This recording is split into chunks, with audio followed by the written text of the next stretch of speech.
Assalamualaikum warahmatullahi wabarakatuh.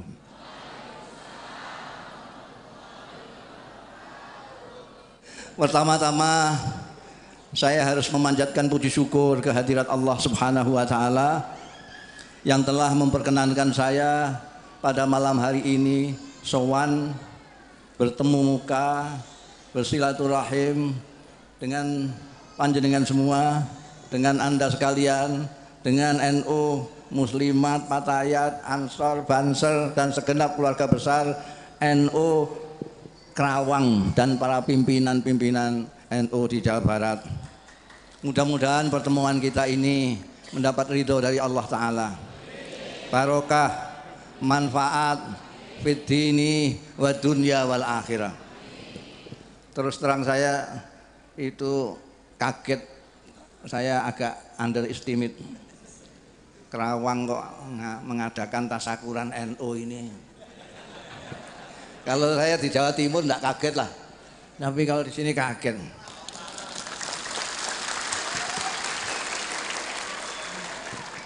Saya tadi mikir-mikir, ini orang semua atau ada yang sirullah ini. Alhamdulillah, syukurillah. Pada akhirnya semua orang akan NU. Ini acara tasakuran. Kenapa kita tasakuran? Kenapa kita bersyukur? Kok diam saja? Seandainya saya bisa bahasa Sunda, saya pakai bahasa Sunda. Kenapa kita tasakuran? Kenapa kita bersyukur? Orang bersyukur itu karena sadar mendapat anugerah nikmat dari Allah. Orang yang tidak sadar, tidak merasa mendapat anugerah dan nikmat dari Allah, tidak akan bersyukur. Betul? Lihat saja, orang yang haji itu syukurannya 2 kali. Mau berangkat haji syukuran, pulang haji syukuran. Ya enggak? Tapi belum pernah saya dengar ada orang syukuran karena sholat. Pernah dengar? Padahal itu sama-sama rukun Islam, sama-sama anugerah Allah. Ketika haji kita menyadari itu adalah anugerah Allah, ketika sholat kita tidak sadar. Karena itu kita tidak bersyukur. Bahkan kita setiap kali bisa bernapas tidak bersyukur. Coba tanyakan yang di rumah sakit di ICU karena tidak bisa bernapas itu. Dia akan membaca alhamdulillah yang kencang sekali ketika dia bisa bernapas. Kita itu mempunyai sesuatu yang dianugerahkan Allah besar sekali dan tidak pernah kita syukuri. Ada banyak, saya sebutkan yang besar-besar saja. Yang pertama, ini saya omongkan di mana-mana karena krisis di Indonesia ini antara lain adalah krisis syukur.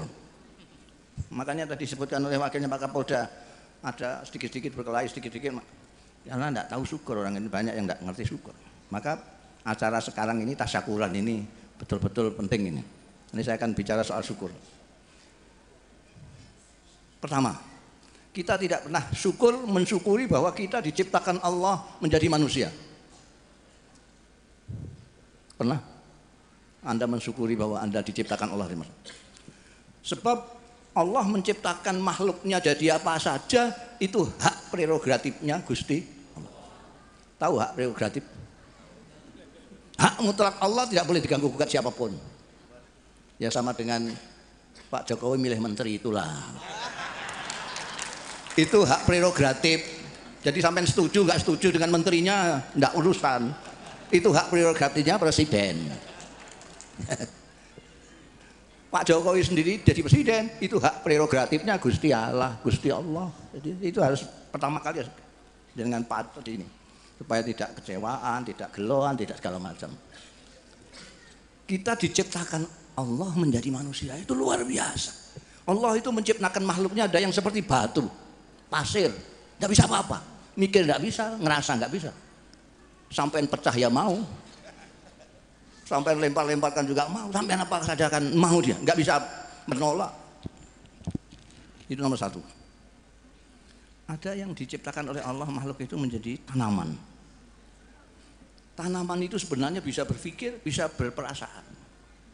punya perasaan, punya pikiran, tapi tidak bisa mengekspresikan, tidak bisa menyampaikan perasaan dan pikirannya. Kalau tidak percaya, sampai punya tanaman apa? Punya tanaman mangga misalnya, coba kamu siksa, coba disiksa, pukulin, dia tidak akan berbuah. Itu ekspresi dia kecewa terhadap Anda. Tapi coba sampai bacakan selawat di bawahnya setiap hari, dia akan berbuah sangat lezat sekali sebagai rasa terima kasih. Ini sudah saya coba di rumah. Saya punya, kalau Anda nanti ke Rembang, mampir ke tempat saya, di depan rumah saya itu ada pohon kelapa 2. Saya tanam bersama-sama. Yang sebelah sini ini karena saya mau ke musola untuk ngaji segala macam ini, selalu saya lewati dan saya pegang-pegang. Kadang-kadang pas saya tanya, apa kabar? Baik ya. Yang sebelah sini sama sekali tidak pernah saya pegang, karena memang tidak pernah saya lewati, jarang sekali saya lewati. Apa yang terjadi? Itu yang di sebelah sini itu buahnya luar biasa, kelapa luar biasa. Sampai saya tebang, karena nanti banyak yang kejatuhan buahnya itu. Yang di sebelah sini tidak. Mendengar cerita saya, anak-anak saya itu terus niru saya kalau ke sana dipegang-pegang itu. Masya Allah, kekuasaan Allah. Itu buahnya lebat sekali yang di sini. Ada makhluknya Tuhan yang lain, yang lebih cerdas daripada tanaman, yaitu binatang. Dia punya pikiran, punya perasaan, bisa mengungkapkan, bisa mengekspresikan perasaan dan pikirannya, tapi kurang sempurna. Kalau Idul Adha itu, induknya sampai sembelih, anaknya mbe, itu sebetulnya sedang merintih. Ya Allah, kenapa orang tuaku kamu sembelih gitu sebetulnya. Tapi kita nggak paham, karena dia sedih dan gembira mbe saja. Gembira ya mbe, sedih juga mbe. Lah kita ini diciptakan luar biasa. Bisa berpikir, bisa berperasaan, bisa mengungkapkan pikiran dan perasaan kita persis seperti yang kita rasakan.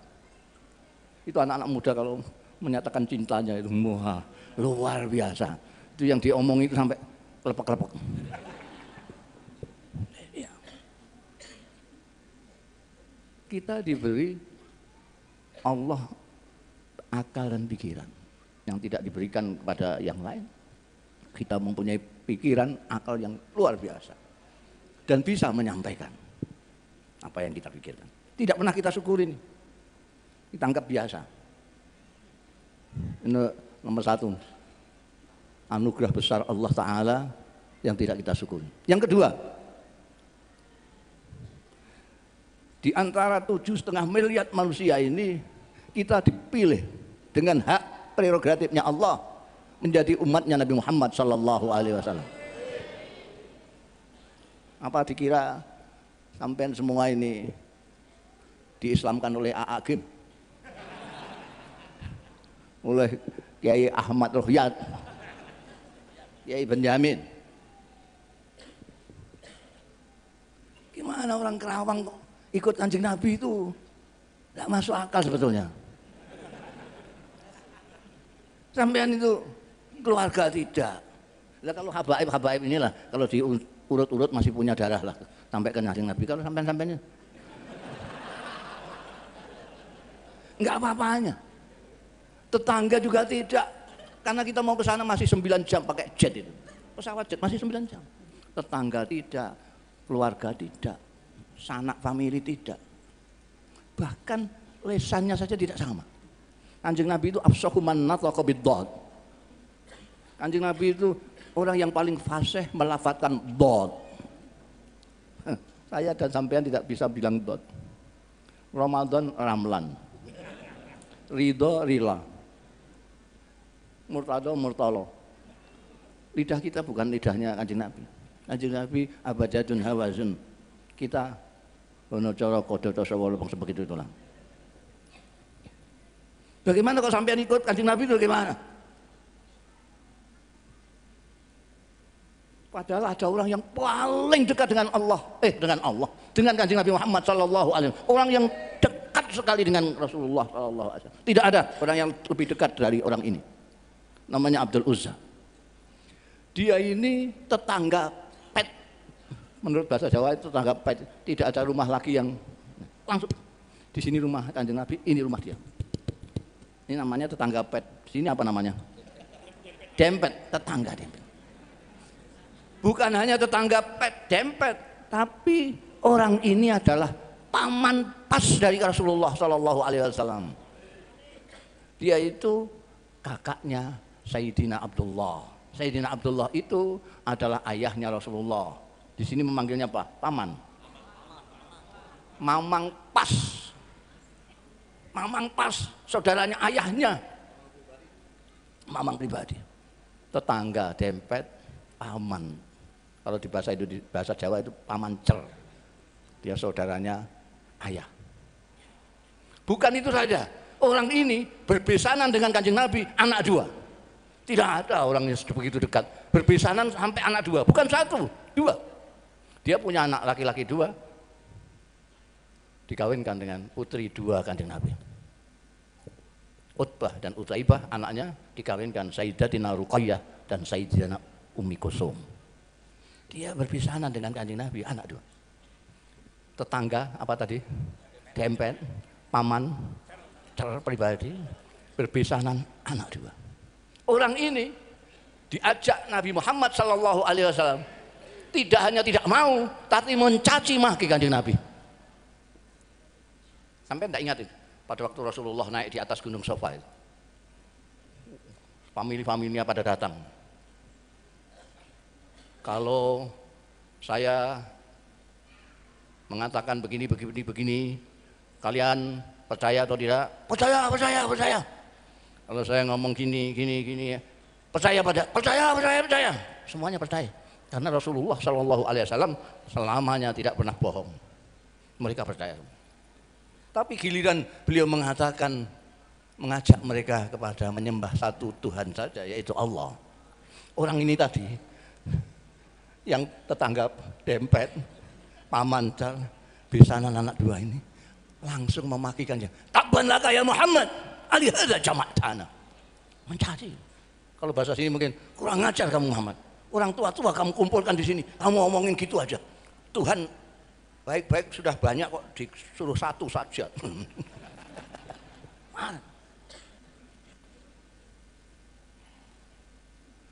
Begitu dia mengatakan kepada Nabi, tabbat laka ya Muhammad, kekasihnya menurunkan ayat tabbat yada Abi Lahab.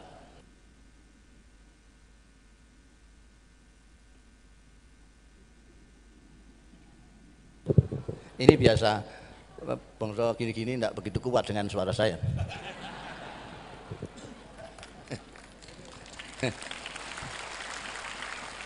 Ini kalau nggak ada Kiai Ruqyat ya sudah nggak bisa nyambung lagi.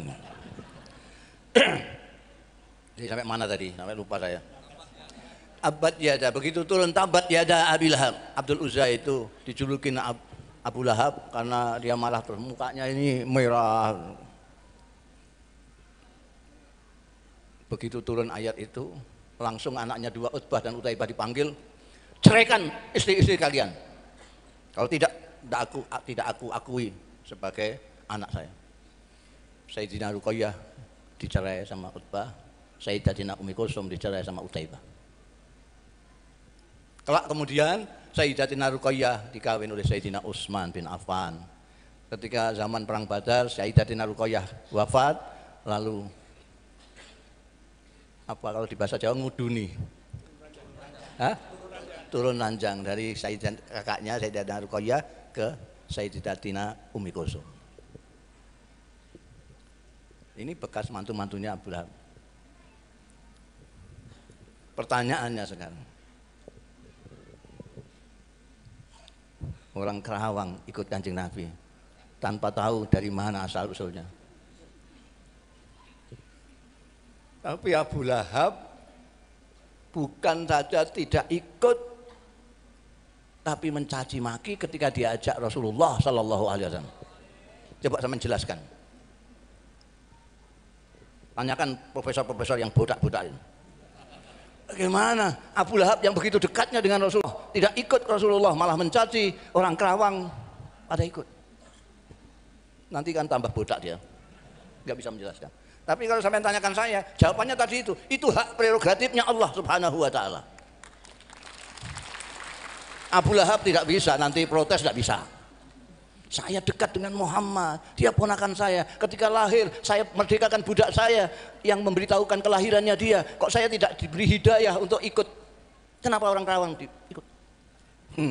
Itu hak prerogatif.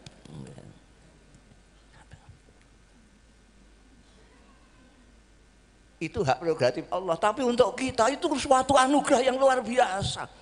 Bagaimana orang yang dekatnya begitu dengan Rasulullah Sallallahu Alaihi Wasallam tidak diberi hidayah oleh Allah Subhanahu Wa Taala. Kita yang jauh sekali dari jarak geografis, jarak tempat maupun waktu. Kita 15 abad lebih, tapi kita masih ditakdirkan ikut Kanjeng Nabi. Ini syukur yang luar biasa. Syukur yang biasa. Nanti akan saya bicara lagi yang banyak sekali. Apa yang dianugerahkan Allah itu besar sekali. Cara mensyukuri apa? Kita diciptakan Allah menjadi manusia, bukan menjadi binatang, bukan menjadi tanaman, bukan menjadi batu, benda mati. Kita bersyukur bagaimana? Biasanya kalau pembawa acara itu membawa mari kita menyatakan rasa syukur kita bersama dengan bersama-sama menyatakan alhamdulillahirabbil alamin. Begitu saja. Ya kan? Sampai kalau syukur begitu. Ini sering saya contohkan, syukur begini ini kurang. Sampai misalnya memberi saya baju, mahal sekali bajunya 500.000 harganya. Saya berterima kasih, terima kasih kamu baik sekali sih. Ini mahal-mahal kok kamu berikan ke saya. Tapi sementara saya berterima kasih kepada Anda, ini baju saya buat ngelap kursi saya ini. Terima kasih ya, ini baju. Sudah dikasih baju ya, terima kasih ya. Kira-kira sampai seneng apa mau nempeleng saya itu? Menurut saya berterima kasih. Saya baca alhamdulillah. Tetapi saya tidak menjaga pemberian Allah. Sampai akan senang, saya meskipun tidak berterima kasih misalnya, tapi baju itu saya pakai terus. Ada pengantinan saya pakai, Jumatan saya pakai, jamaah saya pakai. Wah, kamu sih, wah. Ini orang luar biasa, seneng saya, besok saya belikan celana dia. Terus gitu. Bahasa Jawanya nerimake, wah ini nerimake. Bahasa sini apa ya? Hah? Nerimaken. Nerimaken. Itu. Jadi kita diberi Tuhan menjadi manusia, kita jaga keistimewaan manusia itu apa? Akal, pikiran, dan nurani. Kita jaga kemanusiaan kita, itulah syukur yang sejati. Kita jaga kemanusiaan kita, itu adalah syukur yang. Sekarang banyak orang yang tidak menggunakan akal, pikiran, dan nuraninya. Menggunakan emosi saja, akal tidak. Kenapa? Karena terlalu berlebih-lebihan dalam segala hal. Makanya setiap saat saya selalu menasihatkan kepada saudara-saudara saya, terutama yang NU itu, jangan pernah berlebih-lebihan dalam segala hal.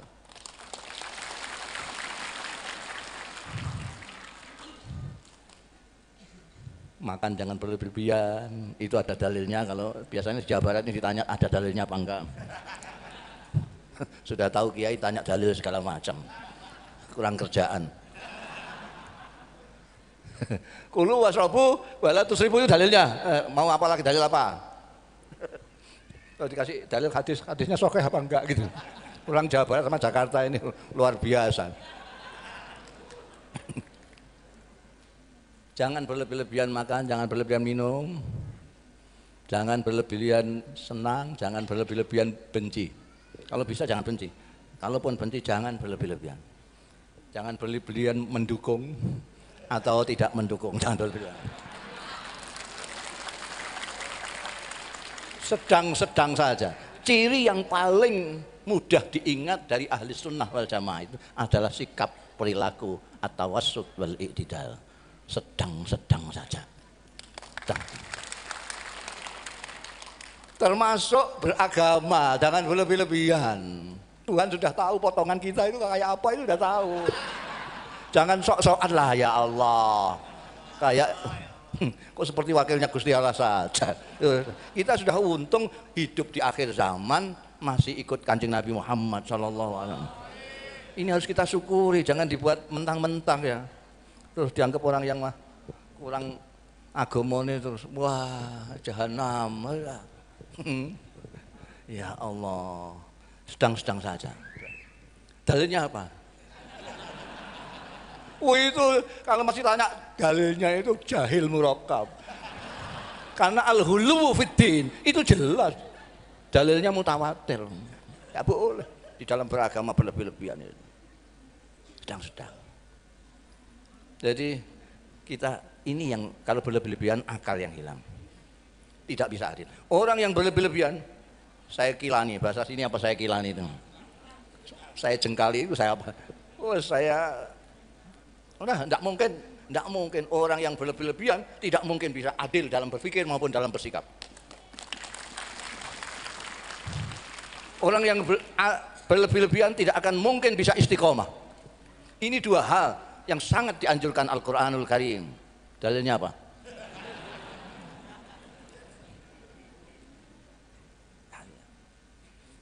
Kalau kita berlebih-lebihan tidak bisa kita.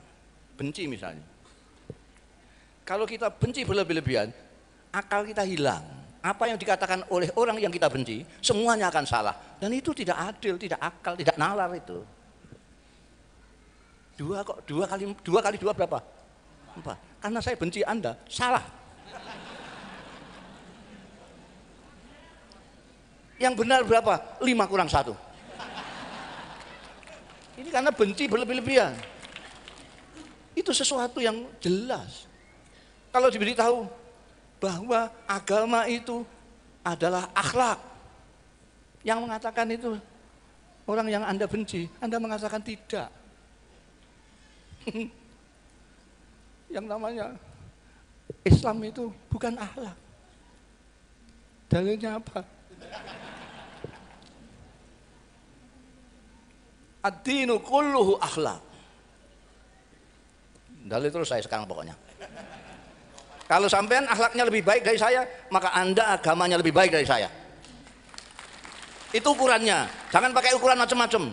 Kalau ukuran ngomong, penjual jamu lebih lihai ngomong. Kalau ukuran ganteng, banyak bintang film banyak yang ganteng. Kalau ukuran populer, banyak yang lebih populer. Dari kiai-kiai ini tidak populer sama sekali kayaknya.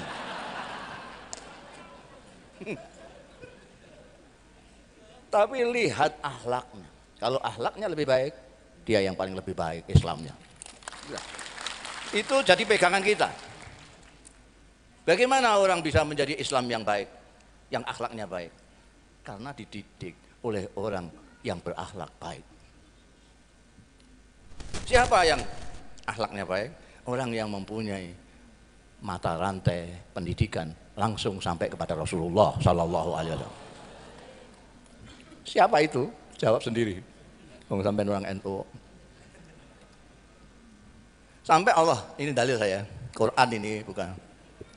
Sampai Allah berfirman, wala yajrimannakum sana'anu qaumin ala alla ta'dilu i'dilu huwa aqrabu littaqwa. Wala yajriman itu pakai nun taukid. Ajriman pakai tasdid ya. Ini taukid. Dalam gramatika Arab ini nih tidak dimaknani jangan begitu saja, tapi jangan sekali-kali. Jangan sekali-kali kebencianmu kepada suatu kaum menyeretmu, membuatmu tidak adil. Adillah. Karena adil itu lebih dekat dengan takwa. Jangan sampai sekali-kali kebencianmu menyeret. Artinya apa? Kita tidak boleh benci dengan orang terlalu. Nanti diseret untuk tidak berbuat adil. Itu kejadian sekarang di sekeliling kita itu karena berlebih-lebihan. Ya. Tadi itu apa? Syukur yang kedua, kita syukur yang luar biasa kepada Allah Subhanahu wa taala karena dari sekian banyaknya kita dipilih dengan hak prerogatifnya untuk ikut Kanjeng Nabi Muhammad sallallahu alaihi wasallam. Untuk mensyukuri ini bagaimana? Kita harus menjaga seperti tadi menjaga kemanusiaan, kita harus menjaga akhlaknya Rasulullah Sallallahu Alaihi Wasallam. Ini syukur yang ketiga, kita dipilih oleh Allah menjadi orang Islam yang NU.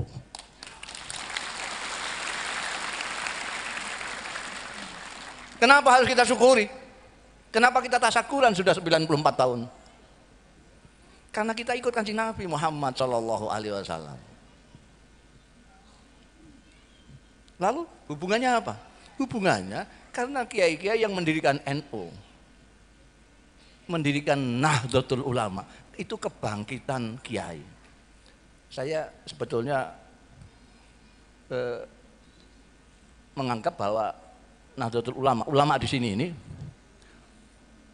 bukan terjemahan kiai. Tapi kiai-kiai pesantren waktu itu mencari-cari padanan dalam bahasa Arab, kiai itu apa itu enggak ada. Jadi yang mirip-mirip adalah ulama. Kenapa? Karena setiap kiai mempunyai ulama, adalah ulama. Karena setiap kiai mempunyai ilmu, terutama dalam ilmu agama. Tapi tidak semua orang yang alim kiai. Perbedaannya apa? Karena kiai adalah orang alim yang mengamalkan ilmunya. Paham? Banyak orang alim tapi mulutnya mulia, kelakuannya brengsek sekali. Banyak sekali. Jadi kiai, makanya saya mengatakan bahwa kiai itu saya tidak menggunakan takrif yang kiai itu adalah ulama, tidak.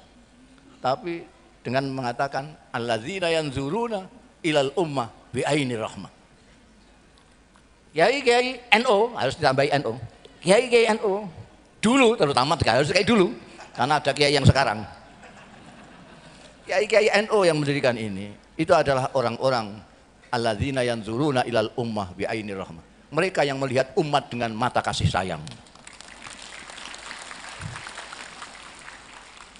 Kalau mereka di depan sendiri memerdekakan Indonesia, di depan sendiri ketika menegakkan NKRI, itu karena mereka mempunyai kepedulian terhadap umat, terhadap bangsa.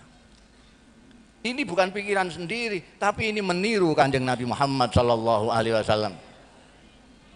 Dalilnya apa?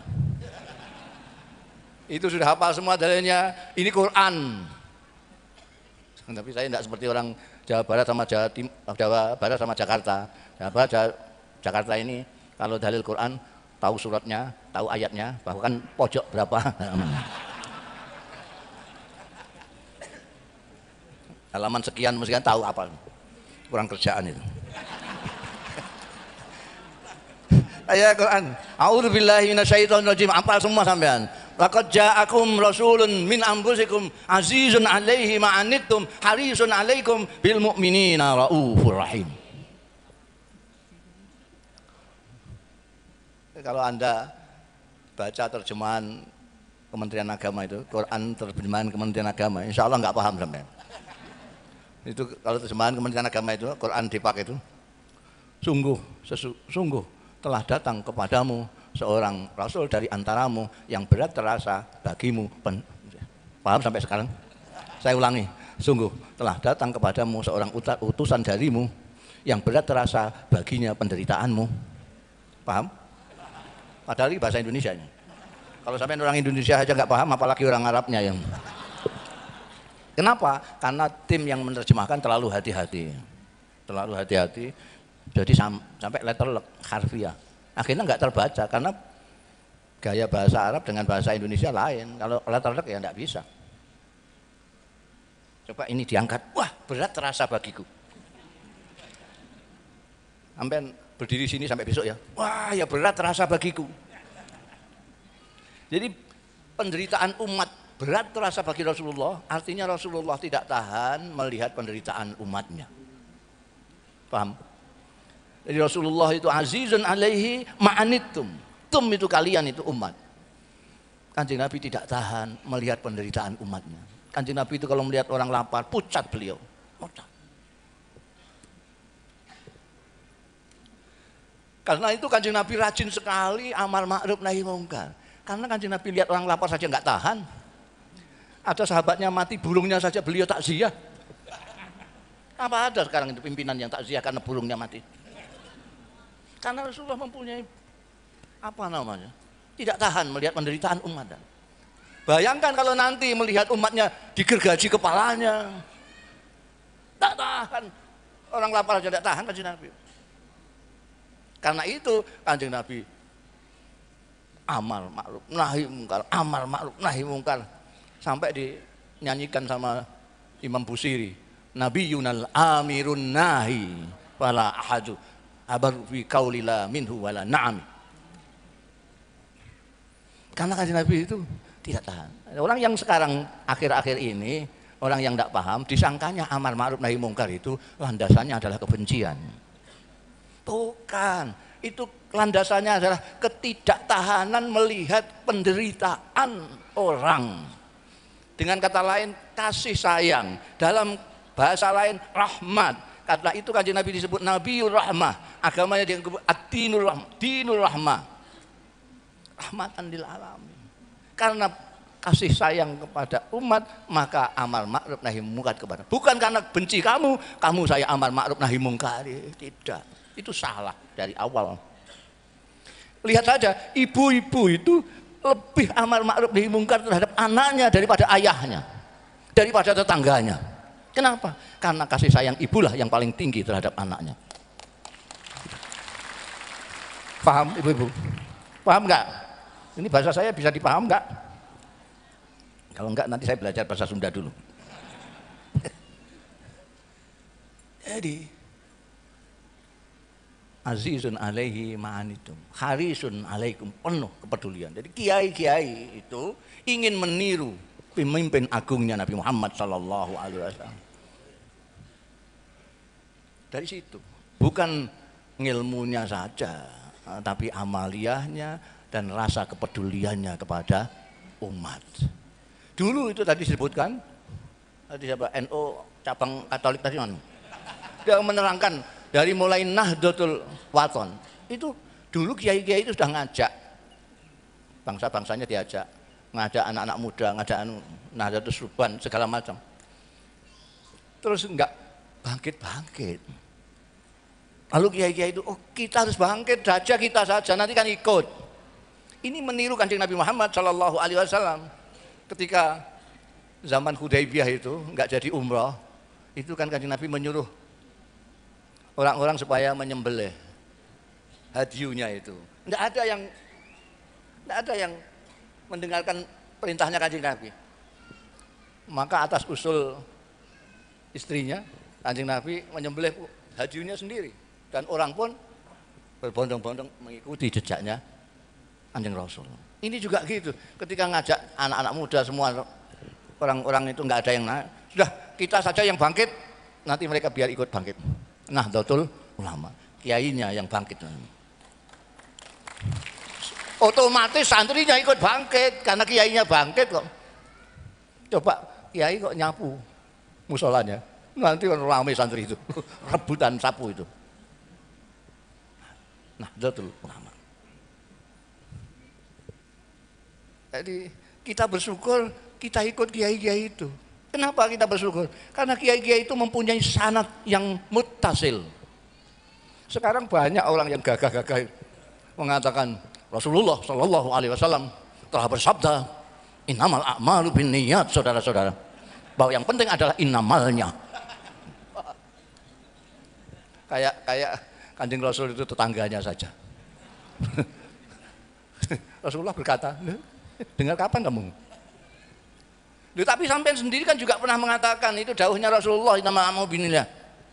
Ya tapi kalau saya nanti dihisab saya bisa jawab, kamu kok bisa mengatakan bahwa innamal a'malu ini dawuhnya Rasulullah Shallallahu Alaihi Wasallam dari mana? Kamu 15 abad. Saya bilang, saya mendengar ini dari ayah saya, dari guru saya Kiai Bisri Mustafa, dari guru saya Kiai Ali Maksum, dari guru saya Kiai Makhrus Ali, dari guru saya Kiai Marzuki, dari guru saya Syekh Yasin Al-Fadani, dari guru saya Syekh Abdul Halim Mahmud. Tanyakan sendiri sana udah malah. Ayah saya ditanya, Guru saya ditanya dari mana? Kamu bisa mengatakan bahwa ini dawuhnya Rasulullah Shallallahu Alaihi Wasallam. Kamu beritahukan kepada Mustafa. Beliau akan jawab, ini saya dari guru saya, Syekh Umar Hamdan.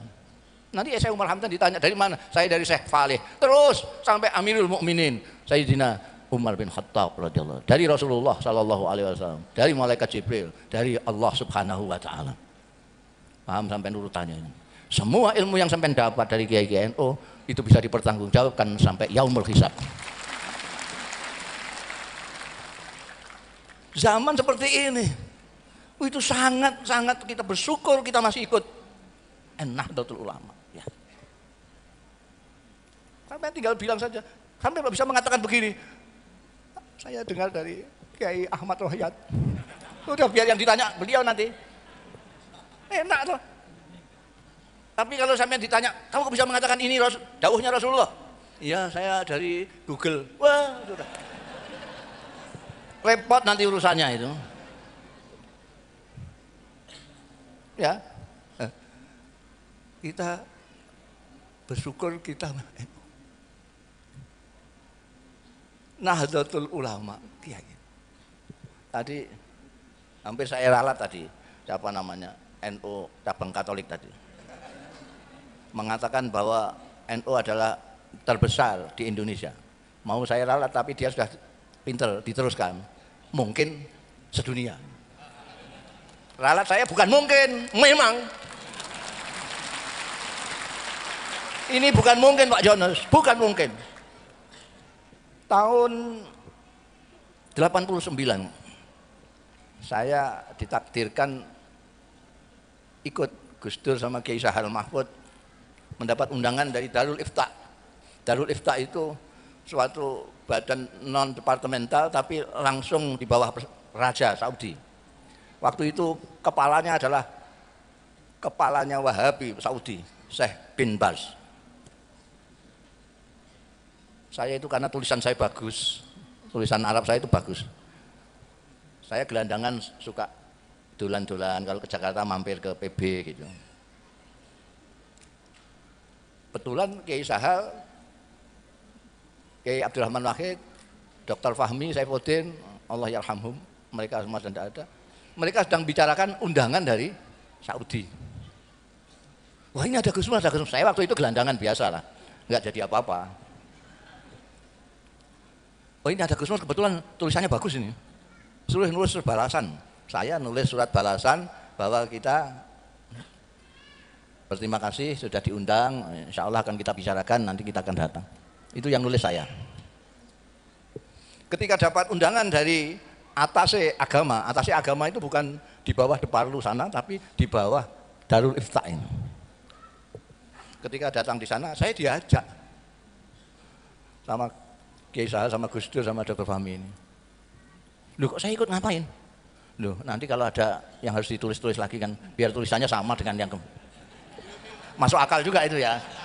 Saya ikut sana, ternyata di sana itu hanya untuk menulis siapa-siapa yang akan berangkat. Terus ditulis saja Syekh Muhammad Ahmad Sahal Mahfud, Syekh Abdurrahman Wahid, Dr. Fahmi Saifuddin Zuhri. Ini siapa ini? Saya belum jawab, saya tidak ikut-ikut. Sudah dijawab sama Gus Dur. Ini Mustafa Bisri. Jadi saya ikut ke bawah. Itu saya diterbangkan takdir itu namanya. Bukan apa. Lah kan di sana itu kan resmi, terima pejabat-pejabat sana itu. Saya bilang sama Gus Dur, ini terus saya nanti itu gimana sampai mengenalkan diri sampean ketua NU. Ini Kiai Sahal Rois, ini wakil ketua NU. Lah sampean nanti kalau mengenalkan saya apa? Ya kamu juru bicara gitu.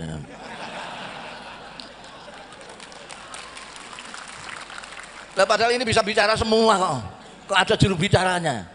Ya, tapi yang penting kan saya bisa ke Saudi Arabia, bisa ke Mekah, sudah senang saya. Nah, pada waktu itu Jumat, kalau Jumat itu Syekh bin Baz itu tamunya seluruh dunia, dia punya ruang tamu panjang sekali, isinya kursi tok ya, untuk Udah ngaji sebentar, ngaji tafsir, ada yang baca Quran, terus dia nerangkan sebentar, terus menemuin ini dari Eritania, ini dari ini dari ini. Semua ditemui satu persatu, delegasi-delegasi tamu itu. Kita tidak, dari Indonesia kok enggak sendiri. Wah, saya sudah mau protes sebagai juru bicara. Tapi dipegangi sama Dr. Fahmi, tidak usah lah. Biar. Beliau sudah masuk ke ruang istirahat. Ruang istirahat. Begitu masuk ruang istirahat, ada sekretarisnya keluar. Tamu yang dari Indonesia mana? Wah, ternyata kita diterima di ruang istirahat beliau. Beliau begini, sudah tiduran gini. Begitu kita datang, ini dari NU ya. Terus tanya, itu berapa anggotanya Nahdlatul Ulama itu berapa? Tidak ada yang jawab. Mungkin ini nunggu juru bicara. Saya langsung jawab karena noleh ke saya bilang 50 miliar ya Syekh. Saya bilang 50 juta. Itu saya karang aja waktu itu. Belum ada penelitian seperti sekarang. Survei yang terakhir itu tadi yang disebutkan 90. Itu yang survei itu. Dulu saya mengatakan 50 juta perkiraan. Dia langsung menjingkan dari tiduran gitu. 50 miliar. Dia kaget. Itu 2 kali lipat lebih, 2 kali lipat lebih penduduk Saudi Arabia. 50 miliar. Melihat dia kaget, saya terjadi kok bahasa sini. Saya menjadi-jadilah gitu, senangnya saya itu. Bal aksal min dzalik ya Syekh. Malah mungkin lebih saya. Masya Allah, tabarakallah. Ternyata sekarang ini 90 juta. Itu berapa kali lipat penduduk Australia itu? Bisa 4-5 kali. Terbesar di dunia. Bukan mungkin.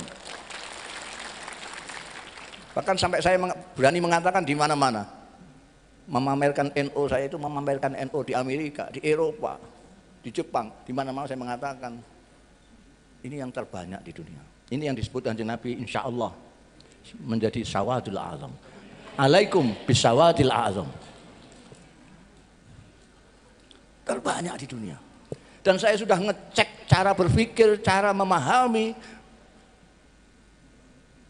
Saya sudah ketemu Grand Syekh Azhar, Syekhul Azhar. Saya ketemu Grand Mufti Syria, Syekh Hasun, Grand Mufti Qatar. Semuanya pikirannya sama dengan kiai-kiai NU semua. Saya nggak tahu pikiran-pikiran yang lain itu entah siapa itu. Pembesar-pembesar di Timur Tengah semuanya pikirannya sama. Saya sudah ngecek semua. Semuanya seperti kita, ahli sunnah wal tawassut wal i'tidal. Maka sekarang ini di dunia sedang mencari NU untuk dijadikan guru bagi perdamaian dunia.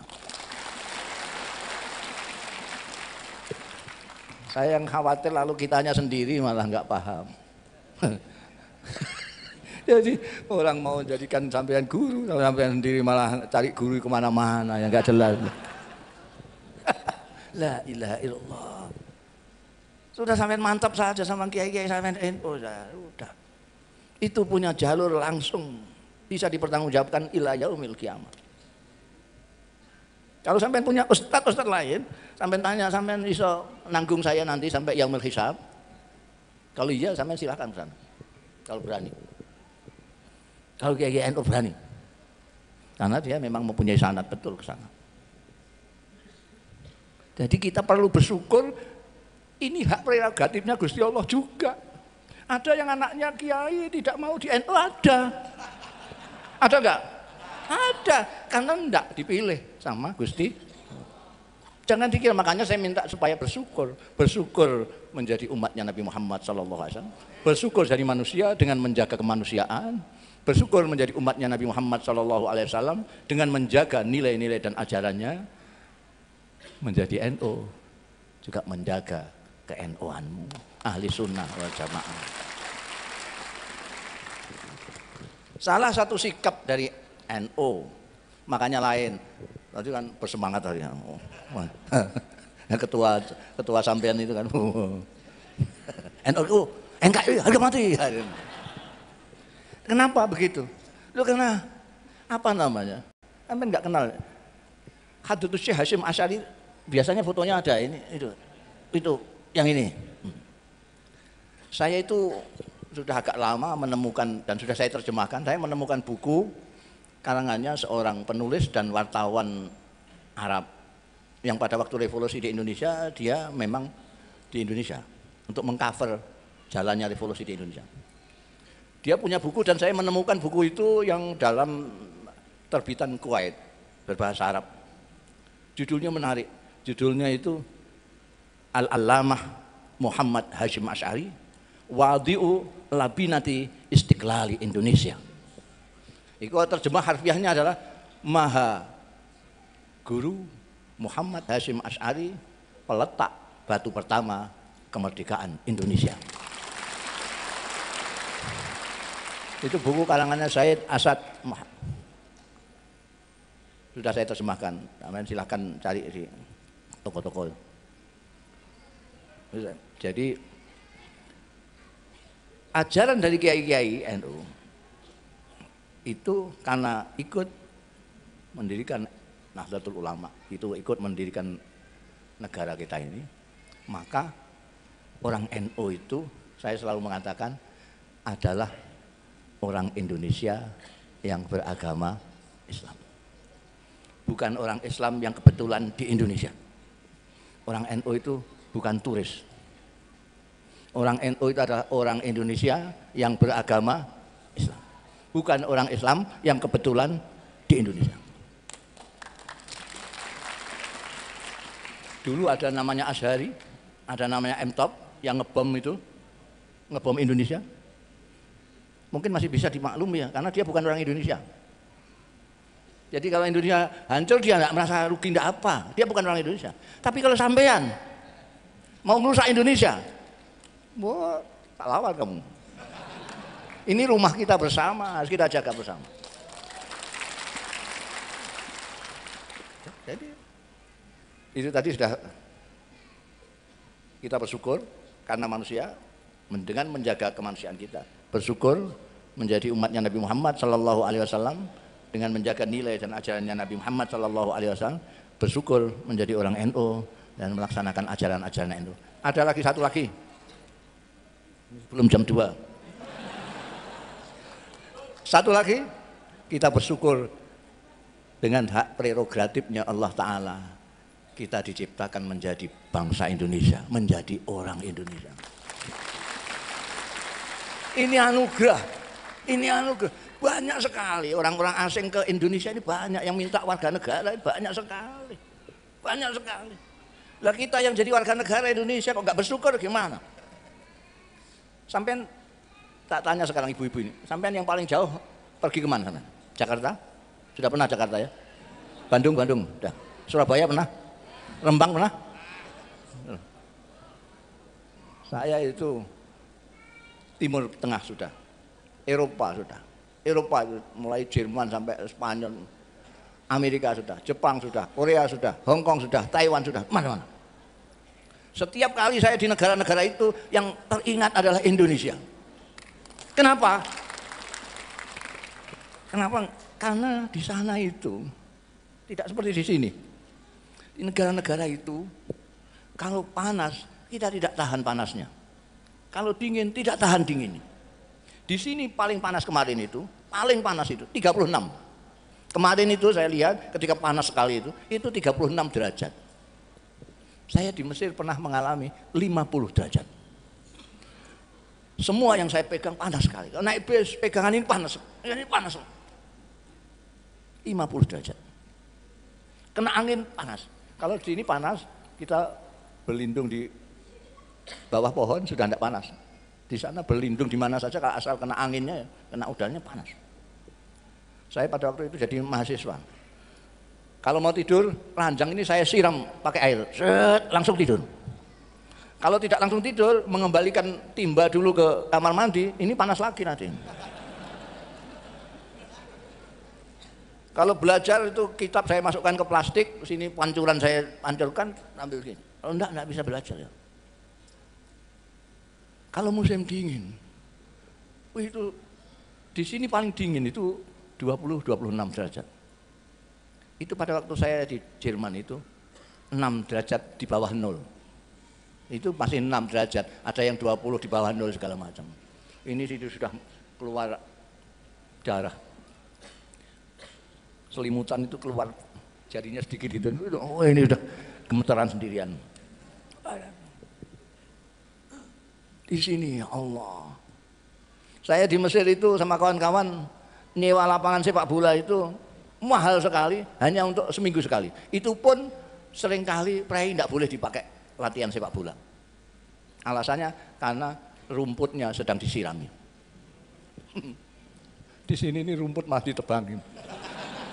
Di sana rumput disirami. Di Indonesia ini akar itu bisa dibuat geduk. Tahu geduk? Akar bisa dibuat geduk.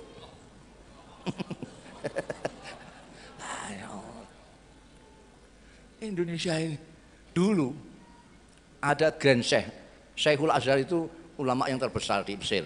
Di bawahnya ini ada mufti. Kalau presiden mau ngangkat menteri agama, di sana namanya Wazirul Auqaf Waddin. Itu harus lewat Grand Syekh. Itu yang pernah Grand Syekhnya Syekh Shaltut itu pernah ke Indonesia. Orang Mesir itu lebay, bahasanya anak muda itu lebay. Lebay itu mubalaghahnya kelebihan lah. Mubalaghahnya itu balik sekali. Jadi begitu datang di sini dibawa ke Bogor, dibawa ke apa namanya yang di Bogor itu Kebun Raya Bogor. Dibawa Kebun Raya Bogor. Masya Allah, tabarakallah. Ini jangan-jangan nanti orang Indonesia tidak kaget ketika ke surga. Itu lebaynya di situ. Lebay, mubalaghah. Kalau tidak kenal orang Mesir, wah ini penistaan, mesti gitu.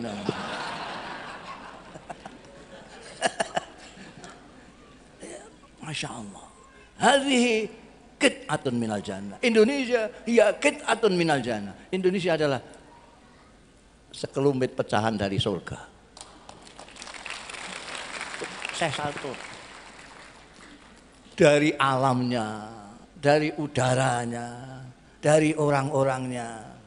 Dulu itu terkenal sekali orang Indonesia itu, di mana-mana dihormati. Karena apa? Karena keramah tamahannya.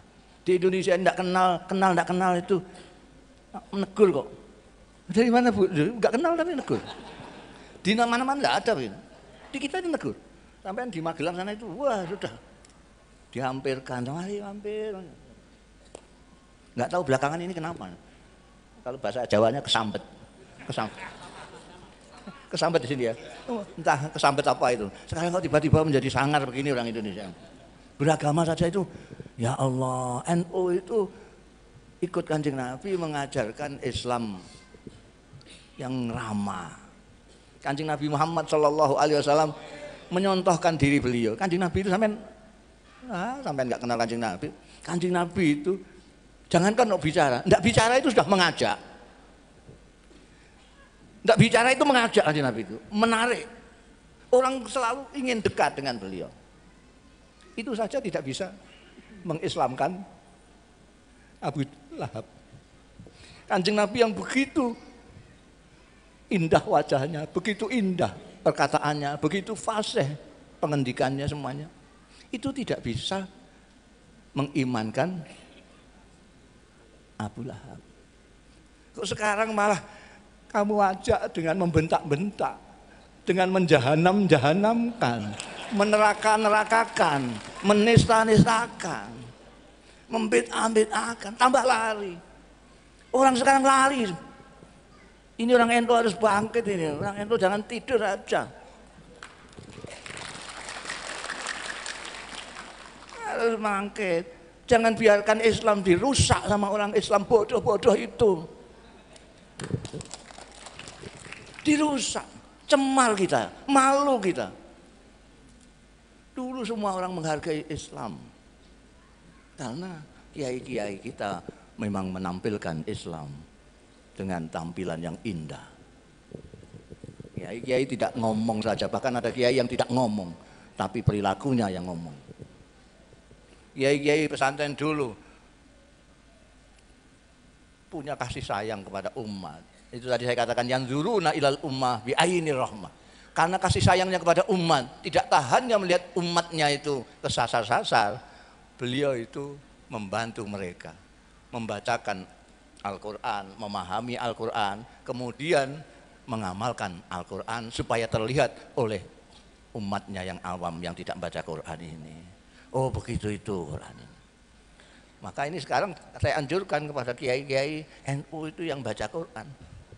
Tolonglah yang tidak sempat-sempat baca Quran itu biar belajar perilaku Quran dari Anda sekalian. Kurang lebihnya mohon maaf. Wallahu yuwaffiquna ila ma fi khairul Islam wal muslimin, khairu nahdlatil ulama wan nahdin, wa khairu Indonesia wa Indonesiyin.